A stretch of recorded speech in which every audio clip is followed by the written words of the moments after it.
આ પંચનો ન્યાય નથી, માત્ર તમારો હુકમ છે, હુકમ. કારણ કે પંચ તો પરમેશ્વર છે, પરમેશ્વર. અને પરમેશ્વર કદી કોઈને અન્યાય ન કરે. મુખી વાલમ જોગી. હા મુખી, વાલમ જોગી.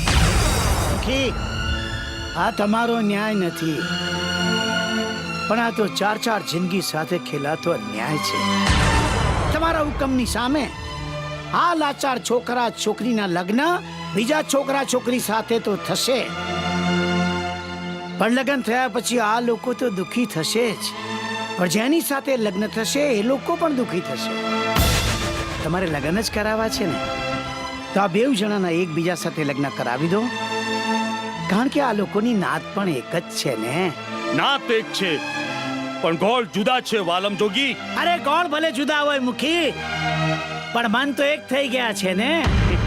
અને જ્યારે બે જુવાન હૈયાના મન એક થઈ જાય ને, ત્યારે હાકેમનો હુકમ પણ એને જુદા નથી કરી શકતા. સોનાની કટારી કેડમાં સારી લાગે, પેટમાં નહીં. એ જ રીતે તમારી આ બધી વાતો કથા વાર્તામાં સારી લાગે, સમાજના વ્યવહારમાં નહીં. અરે તમે તો જોગી છો, જોગી. સમાજના નિયમોથી અળગા છો અને અળગા જ રહો. નહીતર એક બાપુ તરીકે અમે બધા તમારી જે માન મર્યાદા જાળવીએ છીએ ને, એને તૂટતા જરાય વાર નહીં લાગે. અને એટલે જ કહું છું, સમાજના વ્યવહારમાં દખલ કરવાનું છોડી દઈ જાઓ તમારી ઝૂંપડીએ. ત્યાં જઈને ભગવાનની ભક્તિ કરો, ભક્તિ. જાઉં છું, પણ જતા જતા એક વાત કહેતો જાઉં છું મુખી,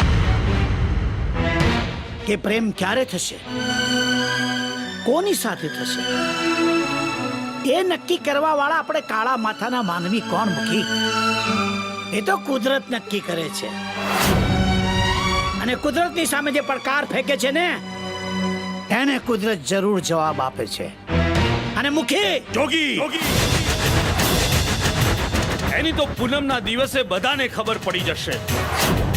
અને જો પૂનમ સુધીમાં આ બંનેના લગ્ન પોતાના ગોળમાં નહીં થયા હોય, તો પૂનમે પંચાયત નક્કી કરશે, ત્યાં ઘડિયા લગ્ન લેવાશે. અને આ મારો બીજો હુકમ છે.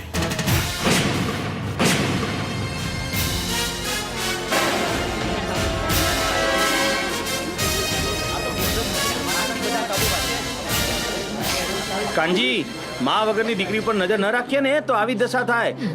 રખડું ધોળની જેમ જ્યાં ત્યાં મોં મારતી ફરે. પૂનમ ને તો 5 જ દિવસની વાર છે કાનજી.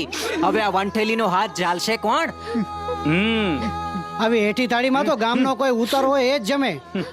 એક કામ કર કાનજી, તારા ગોળમાં તો 40-50 વર્ષના વાંઢા રખડે જ છે, એકાદારે ભટકાડી દે. કેમ?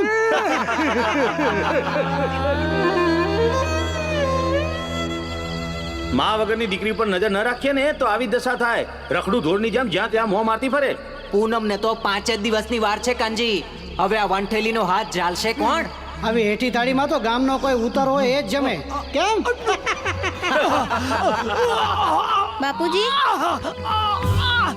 બાપુજી, બાપુજી, બાપુજી, બાપુજી, બાપુજી, બેન, બેન, બાપુજી, બાપુજી, બાપુજી. પેલી તારી સંગીતા તો એના બાપને ભરખી ગઈ. હવે તુંય તારી આમાનો જીવ લઈ લે એટલે હું એ છૂટું. 3 ઠેકાણે વાત ચલાવી પણ ક્યાંય હા નથી પાડતો. નખો જ જાય એ સંગીતાડીનું. ગોરધન મૂકીને હું શું જવાબ આપીશ? પૂનમ તો આ આવી. અરે બાપ મરી ગયો તો શું થયું? એમ કઈ પંચના ફેસલા થોડા બદલાય. હા ભાઈ હા, એમાં ઢીલાશ ન રખાય. સાચી વાત છે, 100% અરે સાચી મુખી વાત. કાકા ગજબ થઈ ગયો, ગજબ. શું થયું ચંદુ? અરે જેના માટે તમે આ રાત માથે લઈને આ પંચને બોલાવ્યું છે, એ બંને તો એકબીજાની રાત રંગીન કરી રહ્યા છે. એટલે પેલી કૈલાશ ટેકરી પર સંગીતા અને કિશોર એકબીજાને બાથમાં લઈને એવી રીતે બેઠા છે કે જાણે નાતને પડકારતા હોય કે નાત ગઈ ખાસડે મારી. ચંદુ,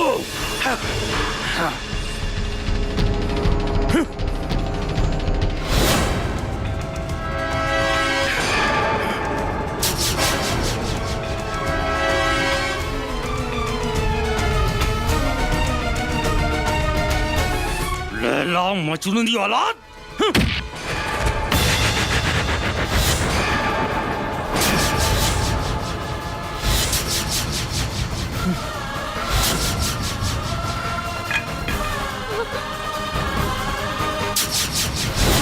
મુખી કાકા, આ બંને તો મરી ગયા.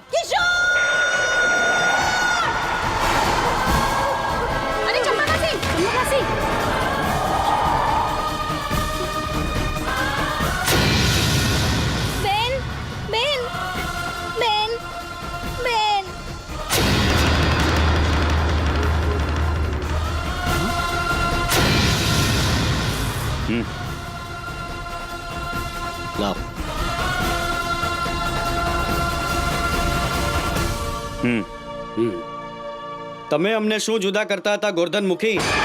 મોતના માંડવે 4 ફેરા ફરીને અમે સાબિત કરી દીધું કે પ્રેમી ઝૂક્યા નથી ને ઝૂકશે નહીં. યાદ રાખજો મુખી, તૂટેલા દિલની બદદુઆ આ ધરતી ધ્રુજાવી દે છે. દિલ તૂટવાનો અવાજ સંભળાતો નથી, પણ એ આભને ચીરી નાખે છે.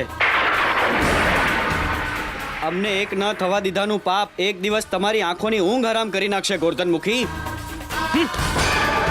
આવી બદદુઆથી બાયલા ડરે, બાયલા. આ ગોરધનમુખી નહીં. ગોરધનમુખી, અરે શું મેળવી લીધું આ બેઉને મોતના મુખમાં ધકેલીને? આ બેઉ પારેવડાને એક થવા દીધા હોત તો તમારા 52 ગામનું શું લૂંટાઈ જવાનું હતું મુખી? 52 ગામમાં દાખલો હવે બેસશે વાલમ જોગી. આ પંથકમાં આ પહેલો અને છેલ્લો બનાવ સમજજો. ખબરદાર, ખબરદાર કોઈ આ બંનેની લાશને હાથ પણ અડાડ્યો છે તો આ લેલા મજનૂની લાશને કાગડા કૂતરા ચૂંટી ખાય એ જ એની સજા છે. ઉઠાવી લો પેલી ચંપાને. એ પણ જિંદગીભર અફસોસ કરશે કે કોઈએ એના દીકરાને અગ્નિદાહ પણ ના આપ્યો. હું અગ્નિદાહ આપીશ જોગી.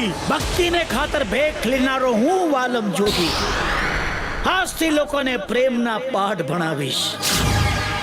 હું પોકારી પોકારીને જગતને કહીશ કે જ્યાં પ્રેમ છે ત્યાં જ પ્રભુનો વાસ છે, અને જ્યાં પ્રભુનો વાસ છે ત્યાં રાવણ જેવા રાવણે પણ માથું નમાવીને હાથ જોડવા પડ્યા છે. આ ગોરધનમુખીએ કાયમ હુકમ જ કર્યા છે, હાથ નથી જોડ્યા વાલમ જોગી. મને મંજૂર છે તમારો પડકાર. તમે પ્રેમના પહાડો ઊભા કરશો તો હું હુકમના હથોડાથી તમારા એ પહાડોને ચૂર ચૂર કરી નાખીશ. જોગી, જંગ હવે મારા અને તમારા વચ્ચે છે. ચાલો બધા.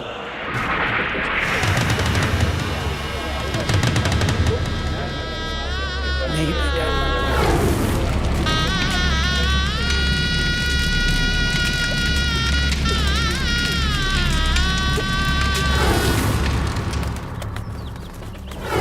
જોગી બાપા, આ લોકો કેમ મરી ગયા?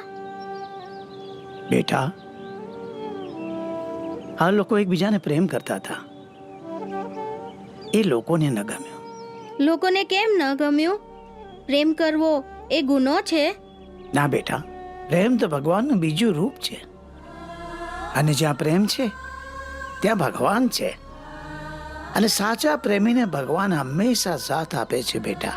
જો હું પ્રેમ કરું તો ભગવાન મને પણ સાથ આપશે? જરૂર સાથ આપશે બેટા, પણ એક વાત ધ્યાન રાખજે, જે પ્રેમમાં હિંમત નથી હારતા એને જ ભગવાન સાથ આપે છે.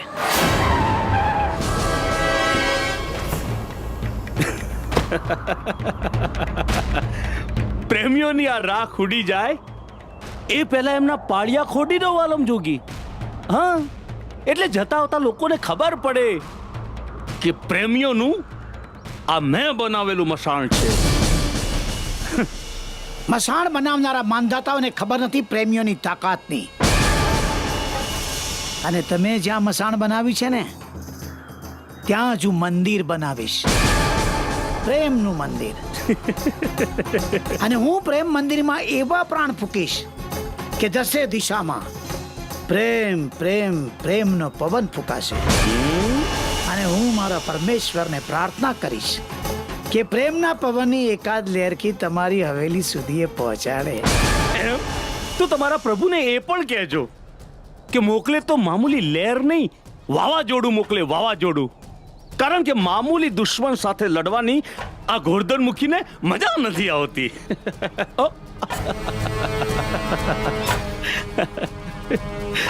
જોગી, લો આ ઈટ, કામ જલ્દી શરૂ કરી દો.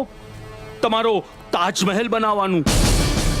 જંગ જીતવાની હવે મને ઉતાવળ છે.